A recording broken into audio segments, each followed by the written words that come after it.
Hello guys, क्या हाल चाल है गाइस।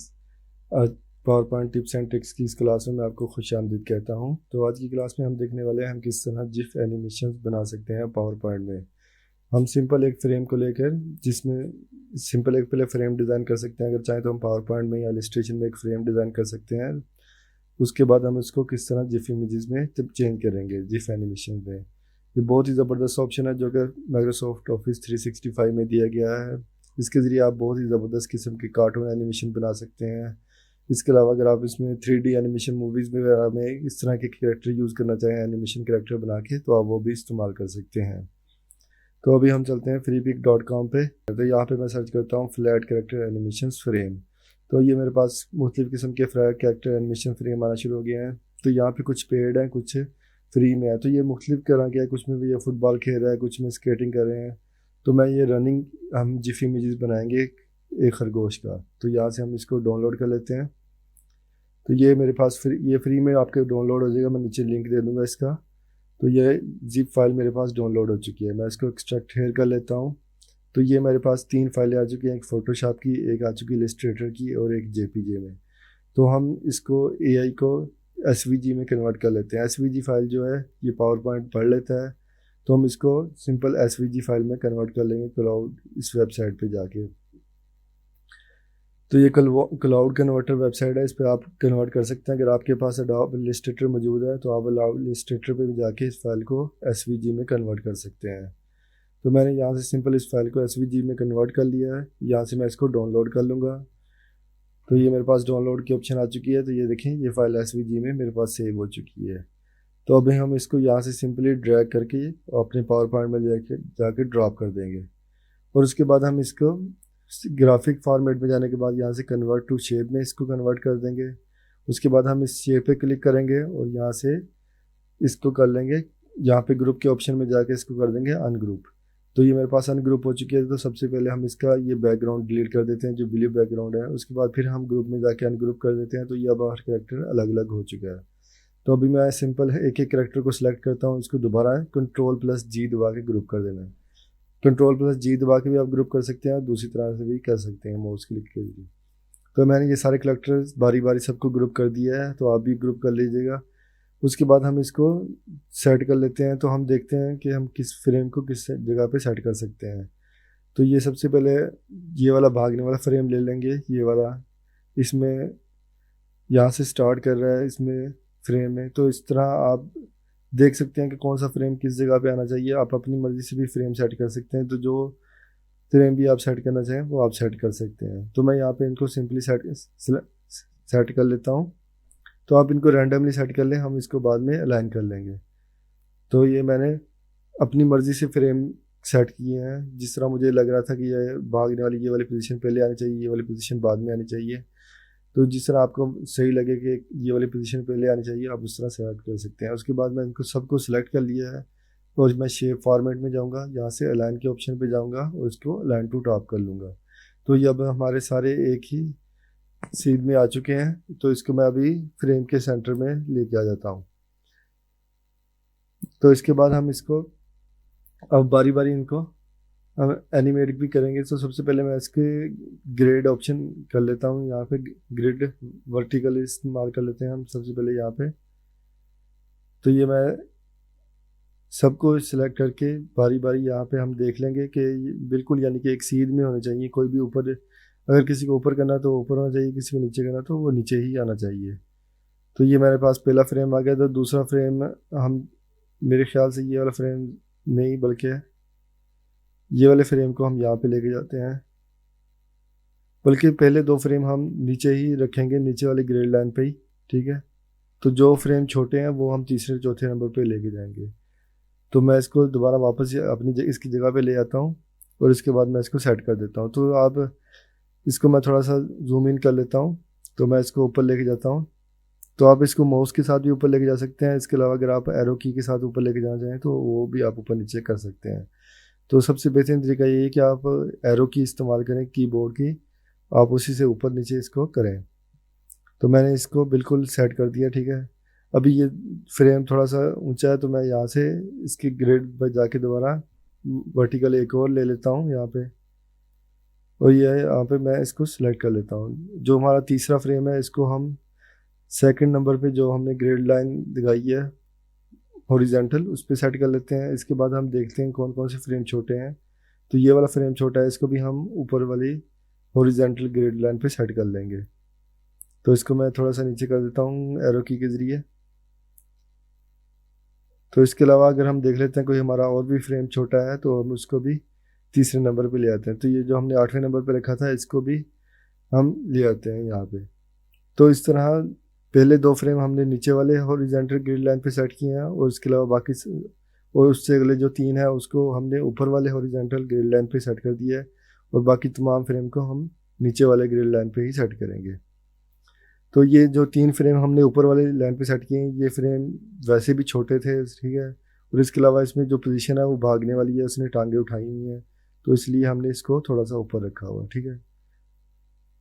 तो हम इसको इस तरह सेट कर सकते हैं। तो इसके बाद हम इसकी ये ग्रेड जो लाइन है ग्रेड जो है डिलीट कर देते हैं यहाँ से सिंपल।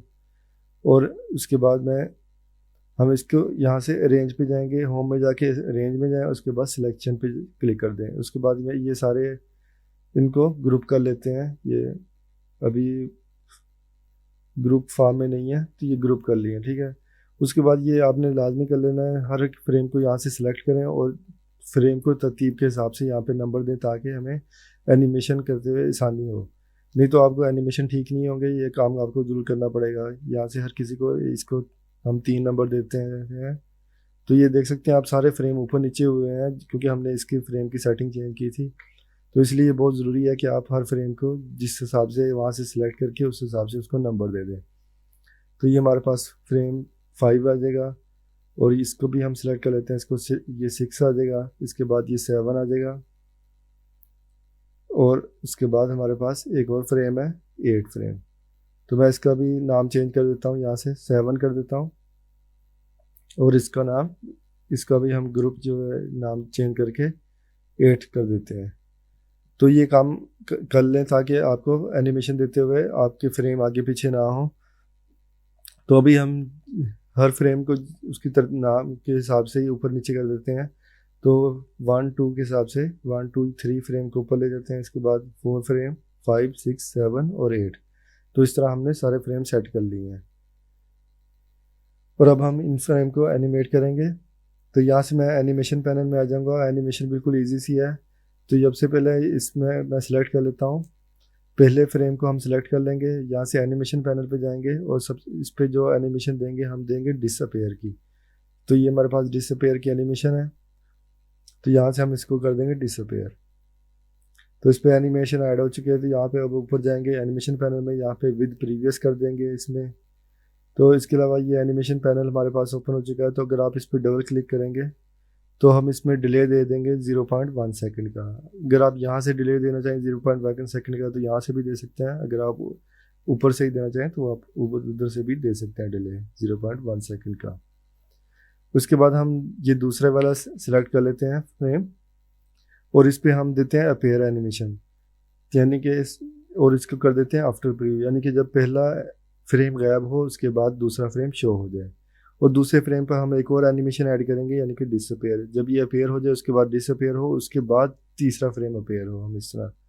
तो इसको भी विद प्रीवियस कर देते हैं, और इसको डिसअपेयर एनिमेशन को 0.1 सेकंड का डिलेट दे देंगे, ठीक है। डिसअपेयर में हम विद प्रीवियस और 0.1 सेकंड का दे देंगे, और अपेयर में हम आफ्टर प्रीव्यू करेंगे। उसके बाद हमने ये सेकंड एनिमेशन को सिलेक्ट कर लें और एनिमेशन पेंटर पे आके 2 दफ़ा क्लिक कर दें। तो ये हमारा एनिमेशन पेंटर सिलेक्ट हो गया है। उसके बाद हर किसी को बारी बारी फ्रेम 3 फ्रेम 4 को भी यही एनिमेशन देनी है जो फ्रेम 2 पे दी थी, फ्रेम 5 को यही एनिमेशन देनी है जो हमने दी थी। तो इस तरह सब पे आप क्लिक करेंगे तो सब पे वही एनिमेशन ऐड होना शुरू हो जाएगी जो फ्रेम हमने 2 पे दी थी। तो यहाँ से देख लें एक दफ़ा की तरतीब सही है, 1 2 3 4 5 6 7 8। ये ना हो कि 3 पहले आ रहा हो 4 बाद में आ रहा हो, इस तरह नहीं होना चाहिए। उसके बाद इन सबको सिलेक्ट कर लें। सिलेक्ट करने तो ये मैं इनको सबको सिलेक्ट कर लेता हूँ। तो यहाँ से मैं जाऊँगा दोबारा अभी शेप फॉर्मेट में। ये हमारे पास शेप फॉर्मेट में जाएंगे और यहाँ से अलाइन पे जाएंगे और इसको अलाइन टू सेंटर कर लेंगे, ठीक है। तो ये हमारे तमाम सेंटर में आ चुके हैं।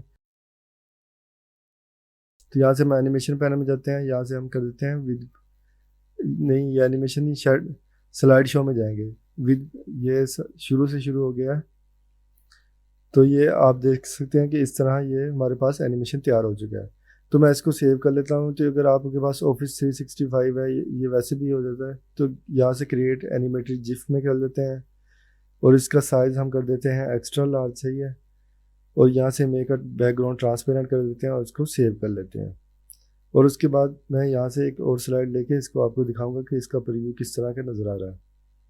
तो यहाँ पे मैं इसको सेव कर लेता हूँ। तो ये देख सकते हैं आप, नीचे हमारे पास आ रहा है एनिमेटेड जिफ फॉर्मेट। तो मैंने इसको सेव कर लिया है, ठीक है। और उसके बाद मैं यहाँ पे आ जाता हूँ होम पेज पे। होम पेज पे जाने के बाद मैं ब्लैंक स्लाइड सेलेक्ट करता हूँ और यहाँ से मैं इसको जो बनाया इसको हम ड्रैग एंड ड्रॉप कर लेते हैं यहाँ पे, ठीक है। तो ये डेस्कटॉप पे जाते हैं और ये देखें, तो ये मेरे पास जिफ एनिमेशन ज़बरदस्त किस्म का तैयार हो चुका है। अगर आप इसको कार्टून एनिमेशन में इस्तेमाल करना चाहते हैं कर सकते हैं। तो इसमें थोड़ा सा मसला आ रहा है, ये हमारे पास बार बार डिले हो रहा है। तो मैं इसको यहाँ पे आ जाऊँगा। ये हमारे पास एक वेबसाइट है, तो हम इस वेबसाइट पे आ जाएंगे, ठीक है। तो यहाँ से ये है इजी जिफ वेबसाइट है। यहाँ पे इजी जिफ वेबसाइट पे आपने आ जाना और सबसे पहले ऑप्शन सेलेक्ट करने के बाद चूज़ कर लेना। तो ये हमारे पास एनिमेटेड जिफ मेकर में ये हमारे पास सारे फ्रेम आ जाएंगे। तो ये देख सकते हैं लास्ट फ्रेम खाली था जिसकी वजह से वो आखिर में ब्लिंक कर रहा था। और उसके अलावा हर फ्रेम में डिले मुख्तलिफ है, तो इसकी वजह से ये हर फ्रेम का डिले हम एक जैसा कर देंगे, ठीक है। यहाँ से भी इसका भी फ्रेम का डिले 8 से 8 कर देंगे। तो सबका फ्रेम डिले 8 कर दें और यहाँ से हम इस ऑप्शन को सिलेक्ट कर लेंगे और मेक का जिफ पे क्लिक कर देंगे। तो ये देख सकते हैं अब इसमें किसी किस्म का डिले नहीं आ रहा, बड़ा स्मूथ चल रहा है ये। तो अभी इसमें पूरा फ्रेम जो है इसमें ब्लैंक आ रहा है, तो मैं इसको क्रॉप कर लेता हूँ ताकि ये हमारे पास सिर्फ जिफ इमेज रहे। तो यहाँ पे क्रॉप के बाद यहाँ पे ट्रिम ट्रांसपेरेंट पे करेंगे, क्रॉप इमेजेस पे हम क्लिक कर देंगे। तो ये देख सकते हैं अभी जो ब्लैंक स्लाइड थी वो सारी डिलीट हो गई, अब हमारे पास सिर्फ जिफ आ गया। तो ये देख सकते हैं कितना स्मूथ और ज़बरदस्त किस्म का जिफ इमेजेस तैयार हो चुका है। तो मैं पावर पॉइंट में आ जाता हूँ, यहाँ से मैं स्लाइड न्यू स्लाइड कर देता हूँ। यहाँ पे मैं इसके पीछे कोई बैकग्राउंड लगाना चाहूँ तो वो मैं बैकग्राउंड लगा सकता हूँ। तो ये मैंने एक जंगल का बैकग्राउंड लगा दिया है। तो ये मेरे पास जंगल का बैकग्राउंड आ गया, ठीक है। तो ये देखें अभी कितना स्मूथ किस्म का ज़बरदस्त किस्म का जिफ इमेजेस बन गया है जो कि भागता हुआ हमें दिखाई दे रहा है। तो अगर हम इसको मज़ीद कुछ एनिमेट करना चाहें तो इसको एनिमेट कर सकते हैं। एनिमेशन पैनल में जाएंगे और उसको लाइन एनिमेशन इसको दे देते हैं, ठीक है। तो ये नीचे की तरफ है, तो इफेक्ट ऑप्शन में जाके इसको राइट कर देते हैं। तो मैं अभी इसको फ्रेम के अंदर और बाहर जाता हूँ दिखा देते हैं, ठीक है। इसको हम फ्रेम यहाँ से लाइन एनिमेशन को एंड पे ले जाते हैं और इसको भी यहाँ से फ्रेम से बाहर निकाल देते हैं। तो ये मैं अभी आपको अभी हम स्लाइड शो में जाके इसको देखते हैं कि इसको विद प्रीवियस कर देते हैं पहले, ठीक है। स्लाइड शो में जाएंगे और फ्रॉम बिगिनर पे क्लिक कर देंगे तो ये सारी स्लाइड पहले चलेंगी, फिर एंड में वो वाली ये देखिए। तो इस तरह आप इसको कि अभी इसको थोड़ा सा मज़ीद बाहर निकाल देते हैं फ्रेम से क्योंकि ये फ्रेम के कुछ अंदर आ रहा है। तो इसको फ्राम इसको कर देते हैं। तो ये इसकी स्पीड काफ़ी ज़्यादा तेज़ आ रही है, तो हम इसकी स्पीड कुछ स्लो कर लेते हैं। यहाँ से ड्यूरेशन में जाके मैं इसकी स्पीड कर देता हूँ 4 सेकंड या 4.25 50 कर दी मैंने, ठीक है। और अभी हम इसको देखते हैं। तो ये देखें कैसा ज़बरदस्त किस्म का एनिमेशन हमने तैयार कर लिया। इसको अगर आप कार्टून में वगैरह में यूज़ करना चाहें तो उसमें भी कर सकते हैं। Thank you guys.